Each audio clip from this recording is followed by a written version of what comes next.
Welcome back. The clock is ticking on TikTok. The social media giant has until January 19th to sell its American business or face a nationwide ban. President-elect Donald Trump is urging the Supreme Court to pause the ban and allow some time for a, quote, negotiated solution. One potential solution, enter Frank McCourt, a billionaire entrepreneur who's launched a bid to buy TikTok from ByteDance. He joins us now. It's great to have you on the program, Frank. Thank you so much for being here. So what's it going to take for you to buy TikTok? And the only other person I know who's interested so far comes on this show a lot, Kevin O'Leary.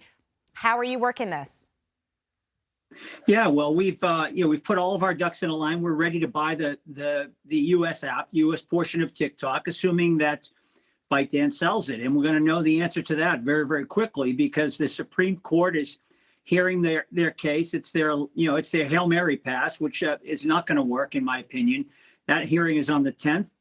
And conventional wisdom is that the Supreme Court will rule against ByteDance, supporting our government and our people.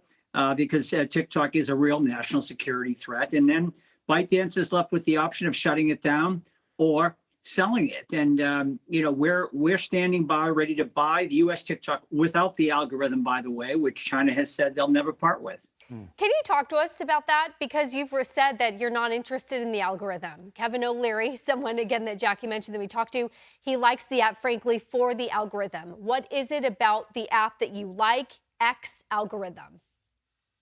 Yeah, well, Kevin and I have had a number of conversations about this, and I really think that Kevin is starting to see the value in buying TikTok without the algorithm.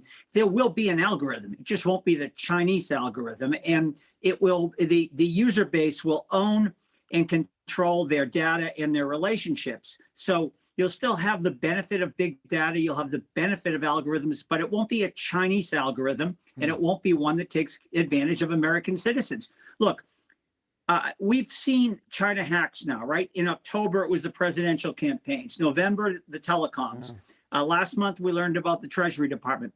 We need to protect American people. And TikTok, as it's currently designed, is a national security threat. And so let's move TikTok over to a clean American stack, protect Americans, and keep the platform going so that everybody that's enjoying TikTok can continue to do so. Well, you mentioned enjoying TikTok, and that's an interesting conversation, too. There's the security threat of where does your data go, but then there's also, like, the American TikTok gets kids fixated on making NyQuil chicken or something. In China, it doesn't do that, right? So like, I'm a parent. Some would argue this app is actually destructive in a lot of ways, even apart from where the data goes. Do you envision a new kind of TikTok, maybe one that isn't so, I don't know, trivial or addictive or something else? What's your vision? Yeah, totally different. And you're right. I mean, TikTok is banned in China. I mean, think about that. The U.S. TikTok is not allowed in China because it is addictive. It is manipulative. And it's not just that China has information on 170 million Americans. I mean, that's bad enough. But they're able to manipulate 170 million Americans, many of them young people, as you point out. This is a highly addictive platform. Let's move U.S. TikTok onto a new, clean, made in America stack, give people now ownership of their data and their relationships, and let them permission its use and benefit financially. By the way, we now know personal data is enormously valuable. So let's give people some of that value. Frank, everything that you're saying sounds totally reasonable. I think it would be to most people who have been against having TikTok in this country, but do understand the magnitude of its power. At the same time, you've got the president-elect urging the Supreme Court not to ban it, not to hear the oral arguments that you mentioned on the 10th.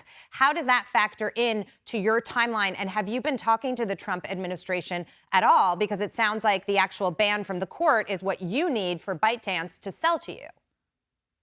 Well, it's actually, we agree with President-elect Trump that the app should not be banned.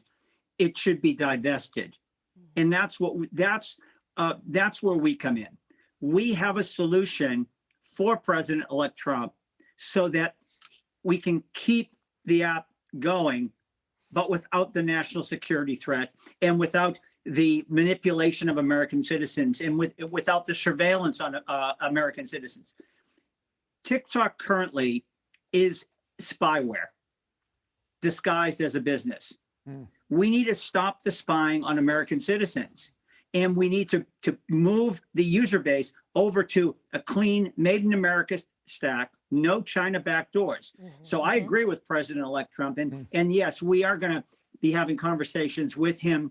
And we already started the outreach to his people. Excellent. Frank McCourt, I would just say when you're ready to make the announcement, we're happy to have you make it here on the show. Thanks very much. Good to see you all. Happy New Year. Okay. Likewise.